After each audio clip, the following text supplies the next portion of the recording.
Hello, good afternoon or good morning, depending upon where you are. My name is Alyssa Briggs, and we're so thrilled that you joined today's webinar. Before we get started, I wanted to introduce a few of my colleagues. Here with me, I'm the director of the STEM Learning Ecosystem Community of Practice, and have been talking with many of you over the last few months. And on today's webinar with me is Angie Casting, who will introduce herself. I'm Angie Sorry. Casting. I am the Associate Director of the STEM Learning Ecosystems Initiative. I help plan a lot of the in-person COP events that we have twice a year. So many of you might know me from there, and I probably bug you a little bit too much with all of my emails to you all, so you might know me that way as well. And also on the line is Veronica Gonzalez. Veronica? Hi, everyone. I also help with the in-person community of practice convenings. Some of you may know me from peer-to-peer engagement. I help connect a lot of you many of the times, as well as some of the practice groups. Thank you, Veronica. We have a few guests with us today who will be leading much of the webinar in just a few minutes. But I'm going to go ahead and ask Xanne Black to introduce herself and her colleague. Hi, this is Xanne Black, and I'm Executive Director for Tulsa Regional STEM Alliance. And it is my great honor to introduce Dr. Brett Campbell to you. Dr. Campbell is a veteran in education. He's legendary at Tulsa Community College. He served as provost. He was leader for student activities. And perhaps my favorite thing about him is that in the beginning of our ecosystem, I asked him about letting K through 12 students bring a cardboard and duct tape boat regatta onto the Southeast campus. And Dr. Campbell worked some sort of magic for Tulsa Community College, said yes to that. So that shows you how brave he is. Another element of bravery that I think is perfect for his role with the Chamber of Commerce is that he is also a hockey referee. So I think bringing education and business together, probably he has a lot of applications from that role as a hockey referee. So I'm thrilled to introduce you to Dr. Brett Campbell. Thank you, Xanne. And Erica Moore, would you like to introduce yourself and then your colleague who's joined with you today? Absolutely. Thank you so much for having us here this afternoon. My name is Erica Moore. I serve as the Executive Director for TAG Education Collaborative, and we are part of a 3-partner organization that's leading the Atlanta STEAM Learning ecosystem here in the Atlanta market. So our other partner organizations are Reimagine, ATL, and Goody Nation, and so we have a leadership team that is currently driving the effort, focusing on varying aspects of the initiative. But as we're doing that, we are definitely leveraging the relationships and the partnerships that we have. So we are very honored to have one of our partners from LexisNexis Risk Solutions, Ms. Monica Garrett, who serves as the Director of Community Relations. They have, over the past 18 months, have really engaged with us in bringing some amazing opportunities to fruition. And it's just a reflection of the types of things that we want to bring together holistically for this Atlanta ecosystem. So Ms. Monica Garrett is our gracious guest for today, again, from LexisNexis Risk Solutions. She's the Director of Community Relations. Erica, thank you. That's great. Let's flip back to the agenda and for today, and we'll talk through what you can expect and where we'll be heading. So again, thank you for joining. You are currently muted. At some point around 1:30, we will be opening up for questions from you, and you can type your questions or raise your hand, and then Angie will unmute you so that you can go ahead and pose your question. We're hoping to leave a lot of time today from 1:30 forward for your questions. So first, I wanted to just give you a little bit of background about why we selected this as a webinar topic for today, and it came directly out of the conversations that I've been having with many ecosystem communities over the last few months. It was almost to every ecosystem talked about business and industry. I heard questions like, they're not taking us seriously, business and industry. And that ecosystem leaders said, we don't know who to approach. Who is the best contact at companies? I heard those two questions repeatedly. Many ecosystems talked about how they're doing really great work, but that they wanted business and industry to join them so that they would know that the work that they're doing is aligned to today and really, honestly, more importantly, to tomorrow. And a few ecosystems talked about their situation where business and industry would come or does come, representatives do come to some meetings, but then there isn't a lot of follow-up afterwards. So those are the big situations that I've been hearing about and encountering. And so we then, the TIES management team, began talking about this, and we began reaching out to, as we always do, to some ecosystem leads who have some solutions to offer. So I'm going to now turn things over to Exanne Black, who can talk a little bit about the Tulsa Regional STEM Alliance and how they have done such a great job of involving business and industry. And you already heard the introduction about Dr. Brett Campbell. Dr. Brett Campbell will also speak with Exanne. So Exanne. Thank you very much for this opportunity. I think of all things, we are most grateful for our relentless business partners in the Tulsa Regional STEM Alliance. From the very first of the very beginning, which will be 4 years ago tomorrow, business was at the table. And to me, business is our key end consumer. And so really none of it makes sense apart from them. Apart from them, we're just meeting to be meeting, and we aren't really focusing on what's needed. So I think business is essential because they are the end consumer, and it's not a nice thing that we're doing. It's not a philanthropic thing that we're doing, although it's both of those. It's a lifeblood thing. When you look at industry in the Tulsa region, whether it's energy, aerospace, agriculture, IT, or healthcare, all of our industries are 100% dependent on a robust STEM workforce. And I think to the extent that we get up every morning thinking about that and thinking about how we can work with our partners in industry and business to produce and develop the talent and the workforce that our region needs, so goes our STEM ecosystem. So we work hard at making connections that have, I say, low walls and high ceilings. So think about the things that you're asking business to do. Does it make sense to them? Is it plausible that they could do this? Because if it's not, if you are out of the gate saying, how about give us $100,000 for 4 years, that's probably not the best strategy. But if you invite them to a meeting where they're going to be able to put their finger on the pulse of STEM education in the city and meet other business partners and kind of begin to get the gist of what the STEM ecosystem work is all about, I think, and if you have great partners like we do in Tulsa, you'll have much more success. So I would love for the rest of our time to go to Dr. Campbell to talk more about the work of business in our Tulsa Regional STEM Alliance. Thanks, Exanne. Again, appreciate the opportunity to talk in a little bit more detail, and welcome to all the people that are signed in this morning. I know in our business here at the Chamber, we're always trying to find, and I'll use the phrase a couple of times, that secret sauce to the career pathways.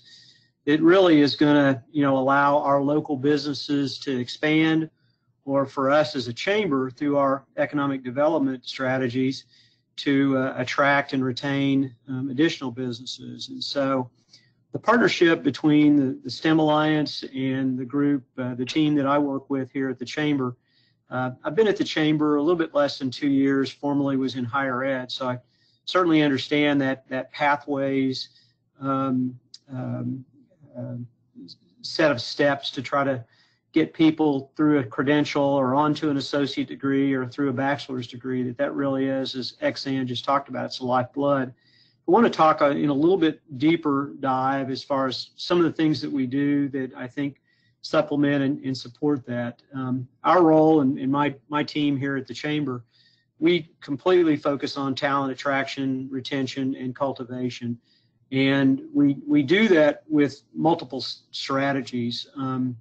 We like to think of this as trying to develop a talent pipeline, and then work deductively to identify what the needs for those business sectors are. Xanne mentioned 4, and I'll talk a little bit more specifically about aerospace, but energy, healthcare, IT, professional services. I'm sure all of those are evident in your ecosystems, in your region, in your cities as well. But what we try to do within the Chamber and our partnership within the STEM Alliance is to truly identify that supply chain. So although an elementary school student may start off, going to a flight activity or something that illustrates the dynamics of lift, how do we follow that child into middle school and see them get more engaged, maybe with more things with the Tulsa Regional STEM Alliance? And one of the things, and I'll talk just briefly about some of the successes here in Tulsa. You may not be aware, Tulsa has got a tremendous footprint in aviation and aerospace. American Airlines has its largest repair facility here in Tulsa, and so there's a tremendous need for individuals to go into that, whether it be in an engineering tech, whether it be in composites, some of the other companies that Xanne may talk about here in a few minutes, NORDAM, BizJet, Lufthansa, always looking for that entry-level person to come in with those skill sets. And the STEM Alliance does that. Not only does it does some of those activities just start an engagement and start an energy for young students, but it ends with a pathway. And so some of the strongest strategies that we have in our collaborative efforts with Xanne's team and my team is to identify businesses that are expanding. Anytime we have a site selection that comes into Tulsa, or that we hear about an opportunity, those of you that are on the economic development side, the first question that's going to come about, and it always centers about, well, we're thinking about expanding in this area. How are we going to find 20 more accounting people or engineers? But then that dialogue quickly goes into, okay, we think we can do that, but here's what we really want to do 3 years from now. And this is the direction of growth that we anticipate. So how do we identify that pathways for, a person that may be in 9th grade right now, but at the end of that 3-year, they're going to start a college career, and we want to know who they are, because we might want to offer them an apprenticeship or a mentorship or even a collegiate opportunity. And so those are the kinds of pathways, strategies that we spend a lot of time on. We talk, again, in those opportunities when there's a business expansion, and we really talk about it when we're trying to recruit. So that looks and feels, for those of you that have been in any of those dialogues, you try to make your best foot forward as far as what Tulsa or what the region has to offer with talent. And the wonderful thing about the STEM Alliance and the work that you're doing is you have the data to show that. And so you can show how many students have been engaged. You can see how many of those students have gone on. My dream on down the road is to identify and to be able to illustrate that students that participate in a STEM Alliance in 1 or 2 activities or more than that declare their majors earlier, and hopefully in a STEM major, go on to an internship and go on for full employment. And so we'd like to look way on down the road and be able to say, 4 or 5 years post-employment, that they've graduated with another degree or an advanced degree, and they've stayed in the region. So ultimately, our partnership with Xanne's team, and then with the greater impact of the Regional STEM Alliance, is that it's just a major starting point for our career pathways, and it's a great way for us to help sell the city as well economically. Xanne, is that Um, is that enough for the first question, or would you like me to go on? I think that's a great start, and I think what Dr. Campbell has said really reflects the robust partnerships we enjoy with various industries here in the Tulsa region. And I think it's because they understand that we know where their future workforce is. They're in our elementary schools, in our preschools, our middle schools, and so it's our joint task to go out there and develop that talent, because if we can grow engineers and accountants and teachers and scientists right here in Tulsa, it's much more likely that they will stay with us, and we think that's a winning strategy that industry and education can line up for. One of our greatest champions has been Flight Night, which is a 501c3 headed in large part by NORDAM, and a great thing that they've done, which is a cool thing, is when industry starts recruiting other industry partners for you, because they can speak the same language, and when NORDAM is in the room, then American Airlines understands why they should be there. When it's just me talking to them, maybe not, but when an industry partner talks to another industry partner, we think that that's a great leg up for all of us. So it's something that's been really helpful for us. Exan and Brett, I'm wondering, and I think you guys both said this, but I'm wondering if you might be able to rephrase and summarize. So tell us what companies and business and industry get out of an association with the STEM Alliance, with your Exan, if you don't mind, I'll go briefly. Okay. They get confidence. I mean, I think that they get confidence in their workforce is how I would really boil it down, and that's what I've heard from our partners. Exan?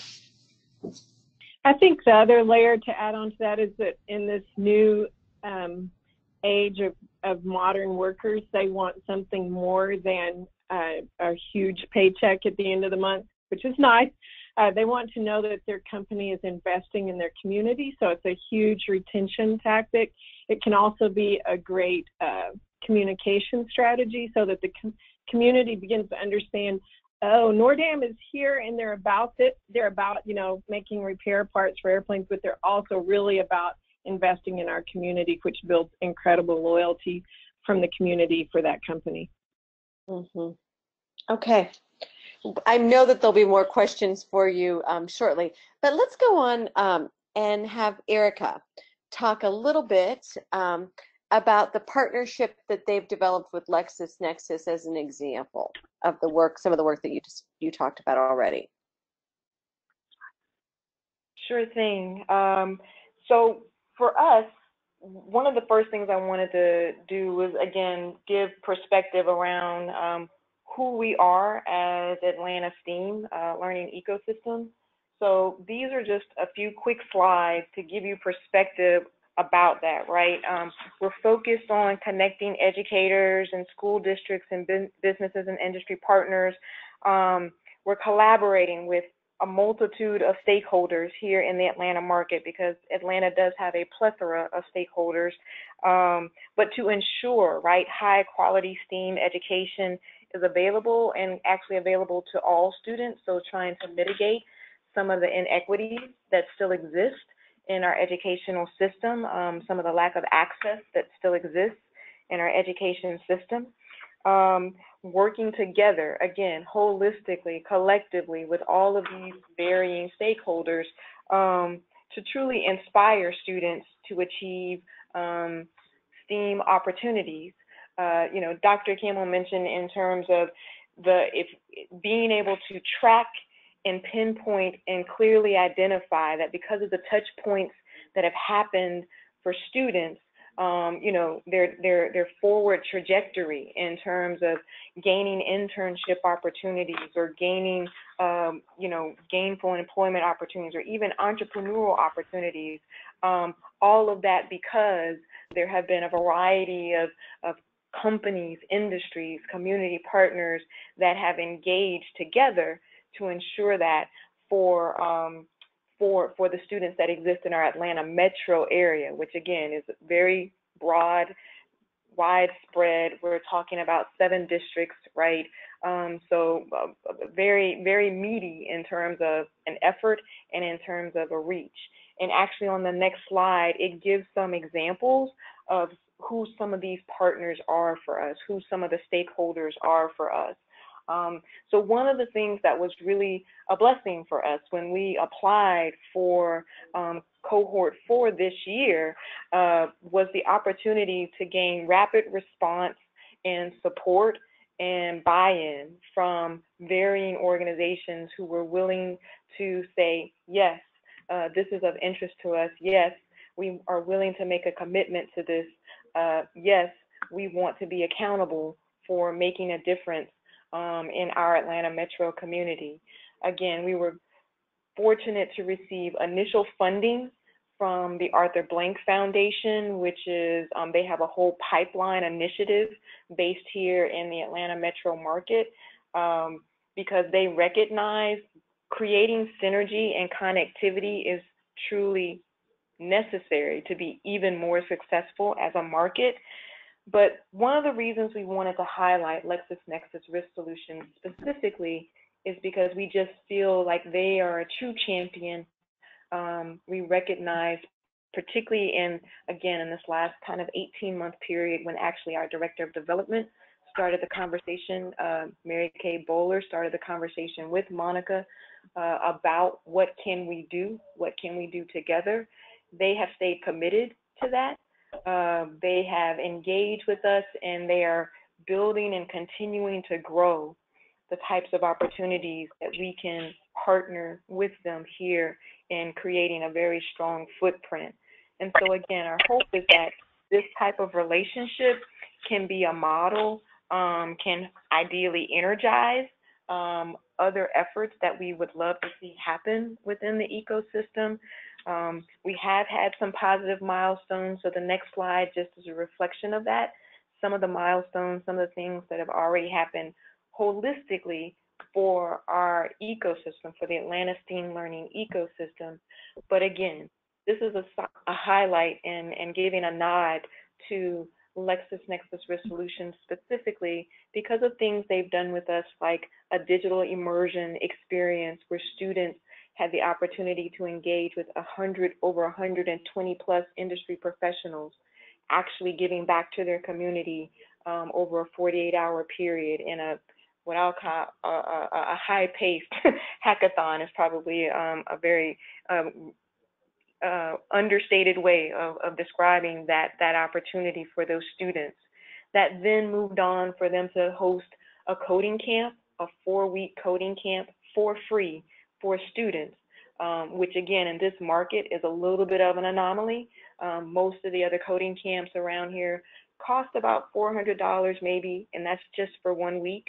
But students coming from underserved communities, from varying parts of, again, our Atlanta metro area, were able to go through this coding camp, engage with industry professionals, spend time.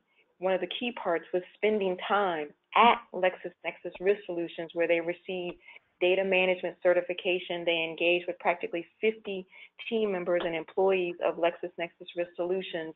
So just very hands-on versus just writing a check, being an active participant and making a difference in the lives of these students.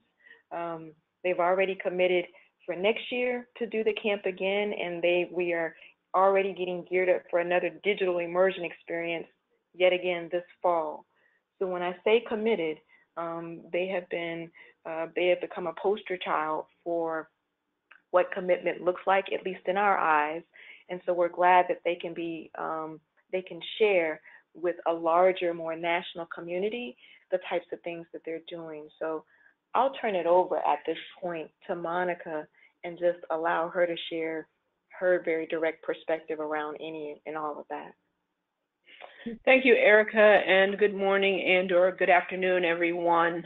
I'm really interested to hear the questions of the people on the phone, so I think my initial comments will be very brief. And in terms of sharing or piggybacking on some of the information that Erica shared before, I think the 2 quotes at the start of this presentation really sort of caught my attention about not being able to get business leaders to take us seriously and not knowing who to approach.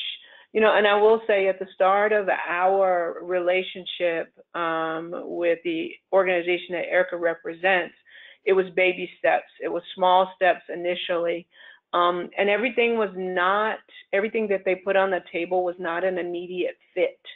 But they continued to stay engaged. They continued to provide us with information, as we also had to refine and better define our community investment strategy. And so on the company side, it's not always automatic. Some relationships can be years into the making, and that requires, I know, quite a bit of patience on both sides. But the work that we've done here with Erica's organization is a great complement, one, to our business strategy, like has been mentioned earlier on the phone. These students, this generation and these generations coming up are the future of our business. And I think in all STEM fields, companies take mining for talent. It's a competitive situation for companies across the board.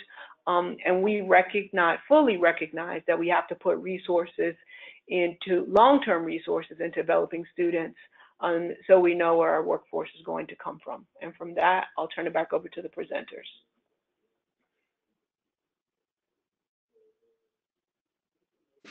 Sorry, it took me a second there. All of you, Erica, thank you. Monica, thank you. Brett, thank you. Exanne, thank you. I think that I've got a question or two that I'll ask while you send your questions in to Angie, or raise your hands. And so while I ask this question, go ahead and get yours ready and send them in. So I'm going to ask Erica and Monica, this is pretty much the same question that I posed to Dr. Campbell and to Exanne, and that is, what do companies get out of an association with an ecosystem? And you sort of said it, but can you say it again and break it down a little bit for us? What are the tangible things that the company can get? I think, on the company side, we go into these relationships with a pretty firm set of expectations. One is that these ecosystems will have a firm foundation within the community and know what is happening, know which organizations are doing the best work, and that they're clearly able to define need and the problems that they're trying to solve. So that's our approach to an ecosystem, because we know as a company what our needs are, and we're simply looking for organizations that can help us solve a problem / fill a need. In addition to that, investing in community, investing in students, all of that is part of our community strategy. We have a lot to offer as a company, and ecosystems give us the opportunity to explore various organizations across the community and find great partners. Excellent, thank you. Angie, do you want to take one of your questions that have been submitted now? Sure, we have a couple coming in. At a very, very basic level, either Monica or Dr. Campbell, how do ecosystem members approach business and industry from the very, very beginning? How would they connect with you initially? Exanne, if you don't mind, I'll jump in real quick. I think that's one of the wonderful places that a chamber, and chambers are different everywhere. We're one of those chambers that has not only an education function, but an economic development function, as well as a tourism function. And so a chamber is a great partnership. One other intersection point is with your local higher education systems, where they have advisory boards. In many of these arenas, even sometimes for MBA programs, You'll see advisory boards being put together through business leadership to really get to the basic question about curriculum and competencies for graduates, whether it be a credential or associate or baccalaureate program. So I would say those are two very basic positions. On the flip side of the equation, and I see this often, we engage, being a chamber, we're really geared towards engagement of our C-suites and our CEOs. And so, but we all know that sometimes organizations are so large, it may take 2 or 3 steps to get down to the actual division leaders or your leaders within the HR area. And so my experience in the relatively short time that I've been here in the chamber world is that you have to do both. I mean, you really have to engage that CEO for her or his, buy-in and perspective, and then simultaneously really reaching out to the HR folks and be able to talk the talent pipeline language. Wondering if Xanne, Erica, or Monica want to add anything there.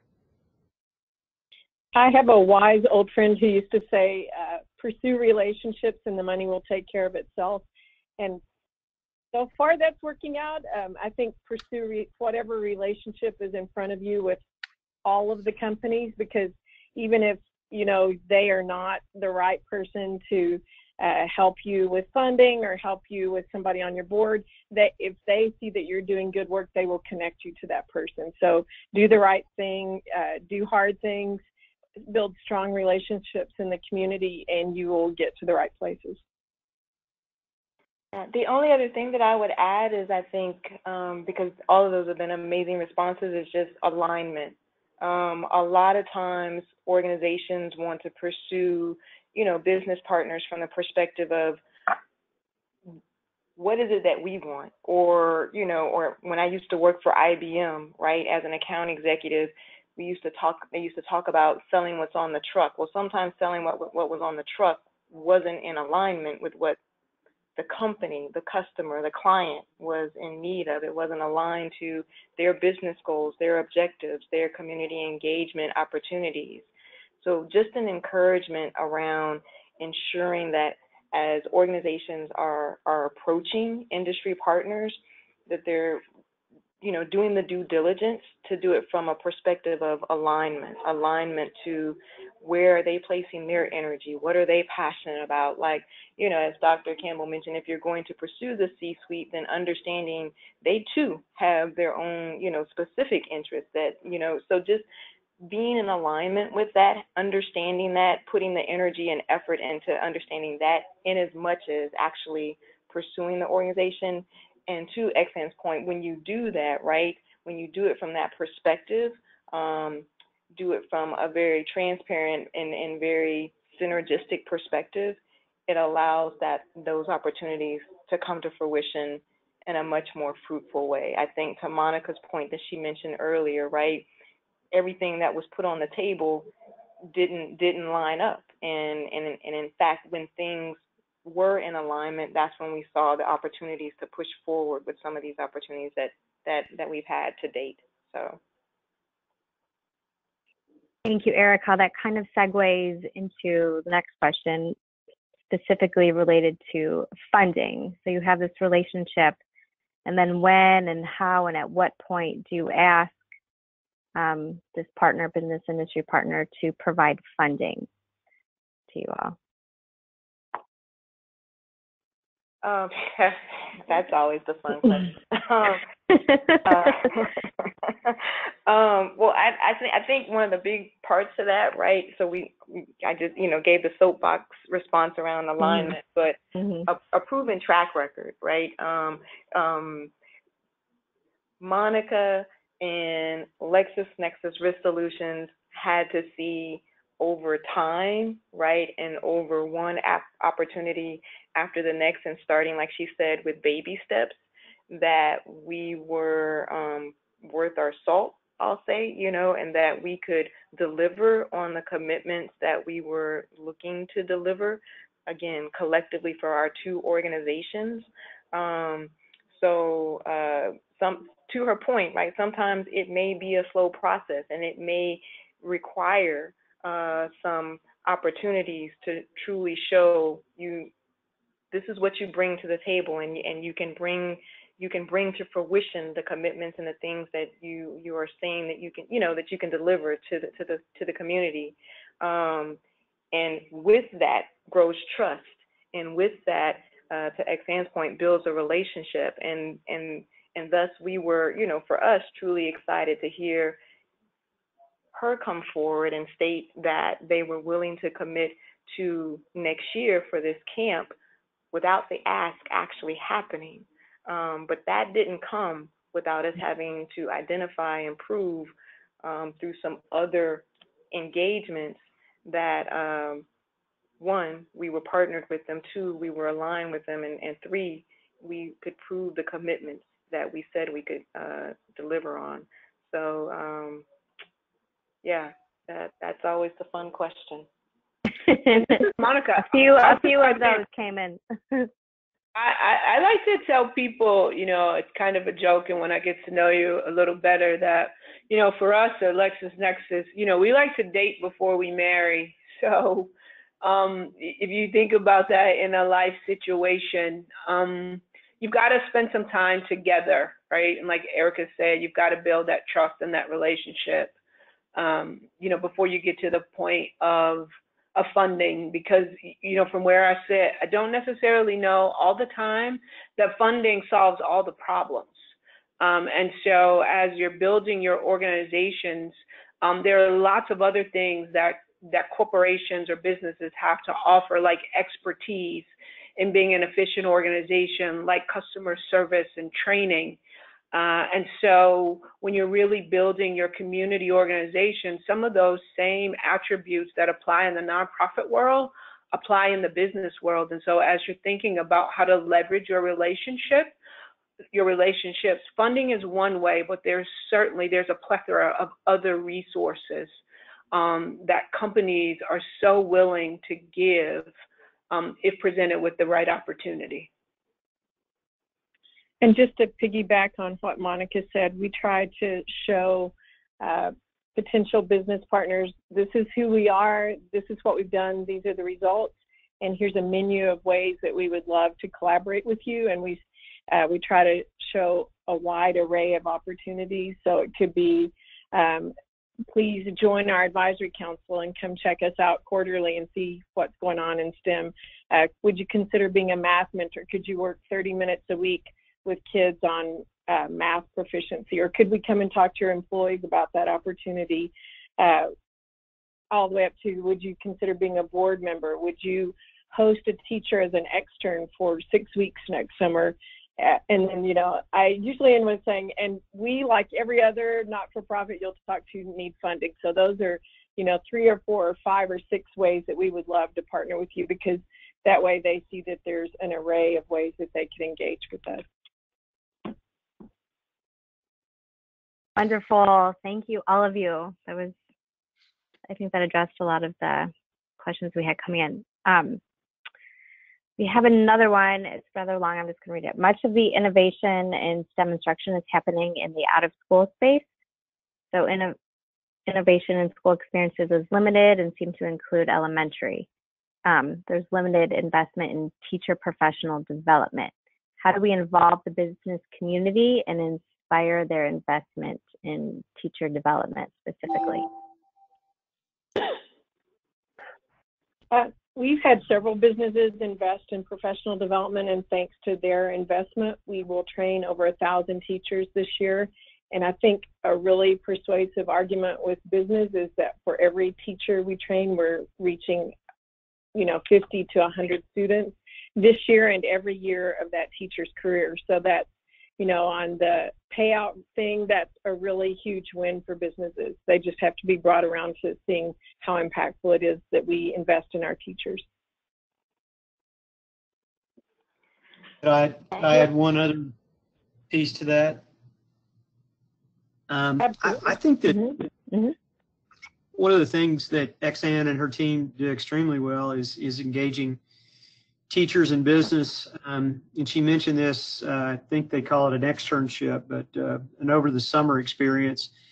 And then along the way, just opportunities for teachers to come and see what a business does. I know I'm working with a group right now that wants to talk about RPA, robotic process automation, and it's back office, many times HR type services, payroll type services that can be automated.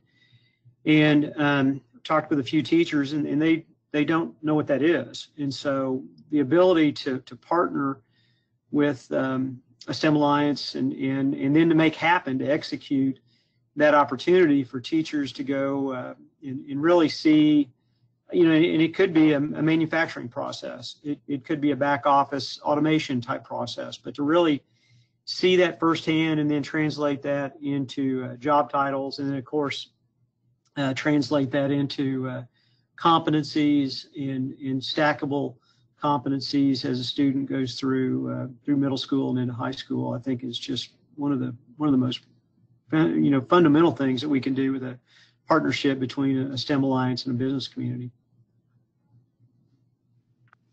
Thank you, Dr. Campbell. So taking that one step further, how do you all like collect, review, discuss, use like the student touch point information? A lot of business partners seem to want to track all the student touches. And how do you prefer to see that data? How do you use it? We are very fortunate to be one of a handful of cities that are working with Harvard to do a study on not only how is the work we're doing impacting students' interest in math and science, but how is it affecting other things like hope, grit, perseverance, relationships with adults, relationships with peers. And so we regularly publish the results of that information, as well as pre and post surveys that we do here in the Tulsa region. Then within our business partners, we know that some have particular needles that they want to see moved. And so we publish special reports for them that really can focus on that particular thing that they're interested in, because we have so much data on so many students that it can kind of seem overwhelming. So it's our job to be kind of that translator between education and business and show them that information and that data that they're looking for to see how the dollars they're investing are actually paying off in our STEM ecosystem.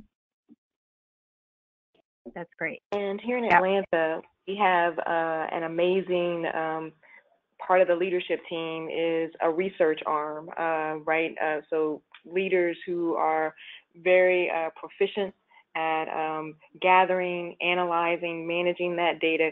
Now, again, we are new to the game, but we are very, again, fortunate and blessed to have a team of individuals who are very experienced in this area. So looking forward, our expectation is that they're already going through the process, quite honestly, through some of the initiatives that we've already had, and it's been baked into the whole 3-year project plan that was funded initially from the Arthur Blank Foundation to ensure that that was a critical aspect of the output that would come out of this effort and building a strong foundation for this ecosystem.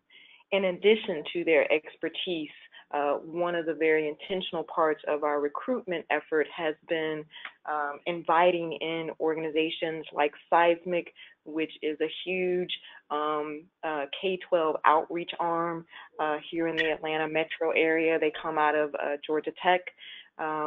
In addition to that, we have the Department of Education and great organizations like Learn for Life, who are all aggregates of, who all manage aggregates of very relevant data points and information that, again, our research team has the opportunity or will have the opportunity to, again, analyze these varying touch points, even from the very beginning of this process.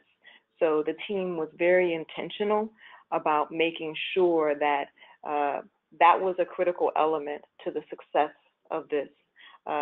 Not only for just bringing the ecosystem to fruition, but in terms of delivering out to the stakeholders and to the partners, and most certainly our industry and business partners, information that would be relevant to them. So all of that has been a big part of this effort for us from day one. Thank you, Erica. We have two technical kind of questions open to any of you. Have any of you had been involved with businesses, companies, or required a formal partnership charter or a formal agreement, an MOU? Is that necessary, do you think? Yes, for us it has been. For some of our partners, not for all. Some have required a letter of agreement. Okay. Excellent. I'm wondering, this is Alyssa, sorry for interrupting. Typically, what's in those letters of agreements? Can you guys talk a little bit about that? Sure. It has what you would expect it to have. You know, the Tulsa Regional STEM Alliance agrees to do this work. If it's found that we aren't doing this work, then the funder can go back and say, well, wait a second, you know, and how often we need to report, what do we need to report, check-in points, all those sorts of things. Just kind of it's like a prenup, going back to that whole dating marriage thing. It's a prenup. So it's saying they're going to do these things at these times and we will do these things at these times. And if either of us don't, this is what will happen.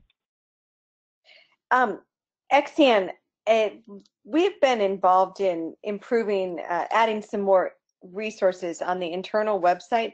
Is that a document that could be shared with other people? Do you have an example? Yes, I will share something like that with you. Awesome. Thank you.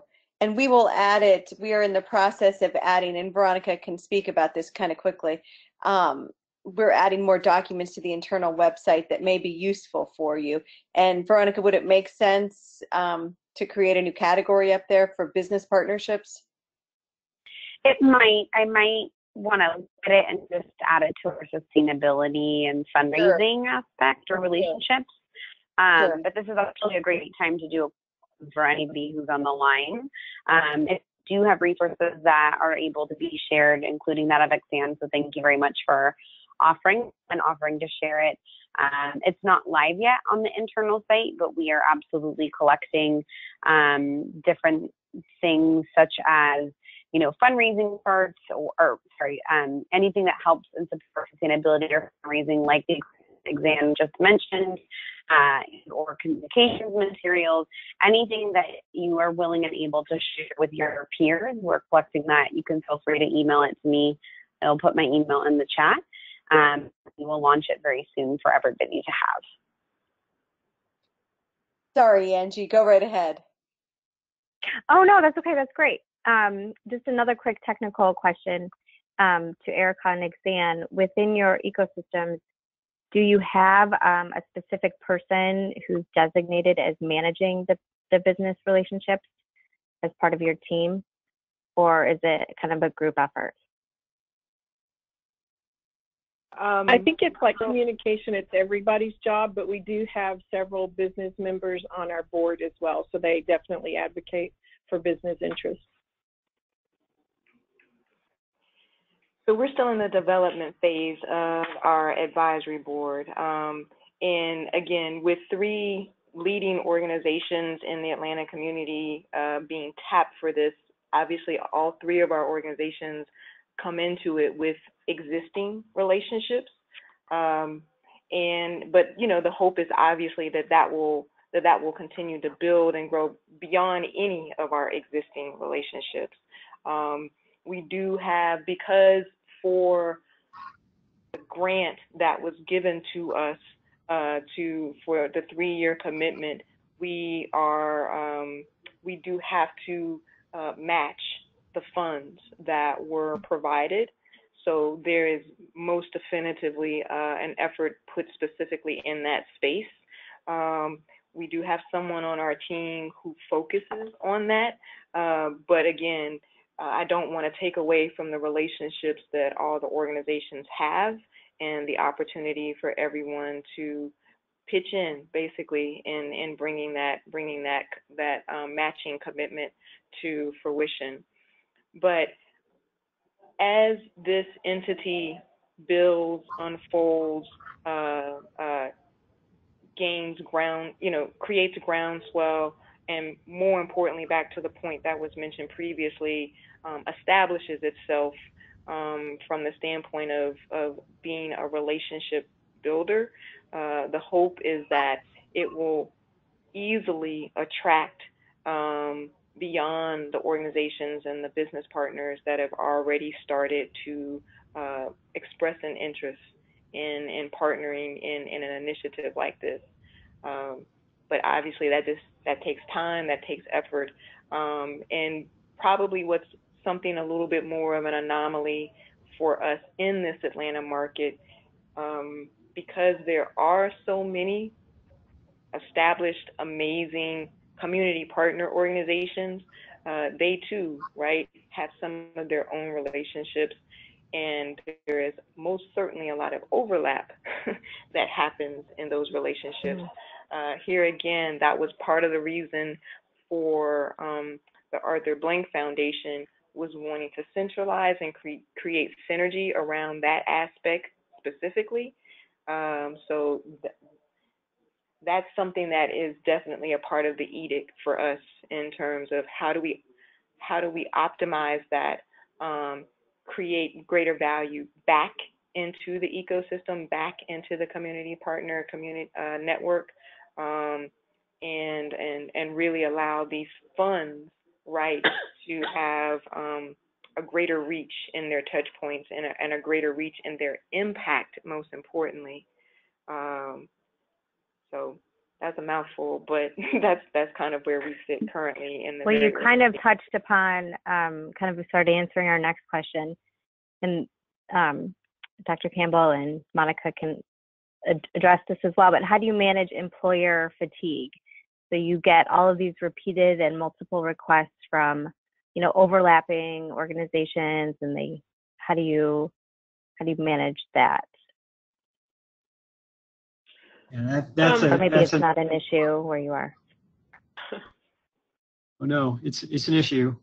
This is Brett from the Tulsa area, and it's very much of a two-way street. And so from the implications of the question, how do you keep the momentum and the energy up with your business colleagues and partnerships, as well as business moves sometimes at a very quick pace. I think that one of the things that I'm always incredibly impressed with our leadership here at the Tulsa Regional STEM Alliance is being able to keep that pace and understanding that the needs of business are quick and succinct and are going to move forward again at a very quick pace. I think that is one way to try to keep fatigue from setting in, is to keep that pace. Unfortunately, what you have to do is you have to watch for the overall health of your team and the relationships as well.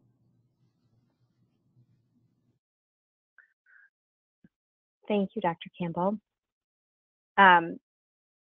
Erica, would you be able to elaborate a little bit on how the three lead organizations leverage each other to share the responsibility and funding from businesses?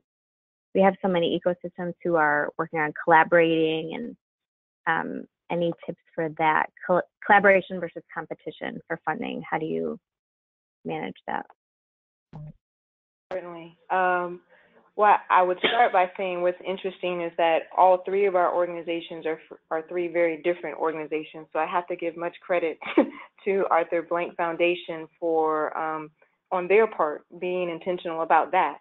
They decided to, and different and varying from everything from the way we're structured to the leadership that exists within our teams, to having a board versus not, to age of the organizations, formality of the organizations.